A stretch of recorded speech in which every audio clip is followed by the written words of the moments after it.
Hi hello எல்லாருக்கும் வணக்கம். Welcome back to Tamil time pass 360.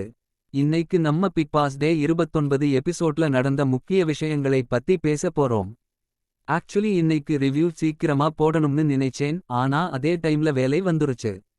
So at least நாளைக்கு கரெக்ட் ஆன டைம்ல அப்லோட் பண்ண ட்ரை பண்றேன், பட் நோ ப்ராமிசஸ். ஓகே, அதெல்லாம் விடுங்க. இன்று எபிசோடு வந்தா நல்லா ஜாலியா போச்சு.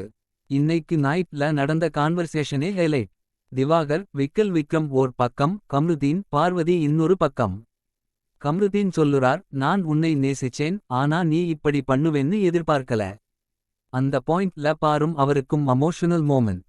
ஆனா அவர் சொல்லுற மாதிரி, நான் ஒரு பெண்ணை புடிக்கலன்னா பேசமாட்டேன், டச் பண்ண மாட்டேன். இது ரொம்ப டீப் ஆன லைன். ஆனா பார்வதி சொல்லுறாங்க, அது சும்மா பேசினது தான், பெரியதாக ஆகும்னு தெரியல. அது ஓகைனாலும் அந்த ஸ்டேட்மெண்ட் தான் அவர கேரக்டர் இக்கே இம்பேக்ட் கொடுத்துருச்சு. பின்னே திவ்யா கணேஷ் அவர்கள் ஆட்டிட்யூட் அதே போல. அவங்களுக்கு யாரும் விமர்சனத்தை ஏத்துக்க முடியாது. விஜய் சேதுபதி ஏப்ல சொன்ன மாதிரி டெகாரம் மெயின்டெயின் பண்ணணும் னு சொன்னாங்க, ஆனா அந்த டெகாரம் அவங்களாலேயே மெயின்டெயின் பண்ண முடியல. அப்புறம் வந்தது கேப்டன்சி டாஸ்க். பால்ல தூக்கி ஹூப்புல போட்டு புடிக்கணும், அப்படி ஒரு டாஸ்க்.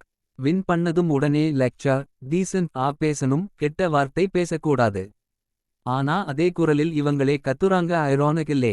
பிக் பாஸ் கேள்வி கேட்டதும் உடனே கோவம். விக்ரம் பார்வதி எல்லாரும் கேள்வி கேட்டா கவுண்டர் ரியாக்ஷன். கேள்வி கேட்டதுக்கே வாய் மூடி கேளுங்க னு சொல்றாங்க. அது என்ன ஆட்டிட்யூட்? இப்படி பேசுறவங்க கேப்டன்ஜி டிசர்வ் பண்ணாங்களா? அப்புறம் நாமினேஷன் பார்ட்.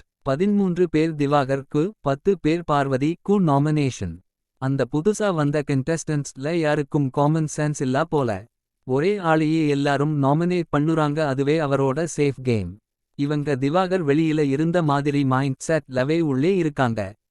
நாங்க தகுதி இல்லன்னா நீ கிளம்பிடு னு சொல்றாங்க, பட் பிக் பாஸ் சொல்லாம கிளம்ப முடியாது, அதுவே அவர் சொல்லுறாரு. சரியான கவுண்டர். மொத்தத்துல இன்று episode full tension, sarcasm, hypocrisy mix ஆயிருந்தது. திவாகர் கேள்வி கேட்ட மாதிரி எல்லாரும் கேள்வி கேட்டா தான் விளக்கம் வரும். ஆனா இங்க கேள்வி கேட்டவனையே வில்லனாக்குறாங்க. அந்த லெவல்ல நம்ம ஆடியன்ஸ்க்கு கலக்கலான என்டர்டெயின்மெண்ட் கிடைச்சிருச்சு.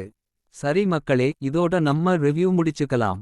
நாளைக்கு இன்னொரு சூப்பர் ஆன பிக் பாஸ் ரிவ்யூல சந்திக்கிறேன். அதுவரைக்கும் லைக் பண்ணுங்க, ஷேர் பண்ணுங்க, சேனல்க்கு சப்ஸ்கிரைப் பண்ண மறக்காதீங்க. நன்றி. Good morning.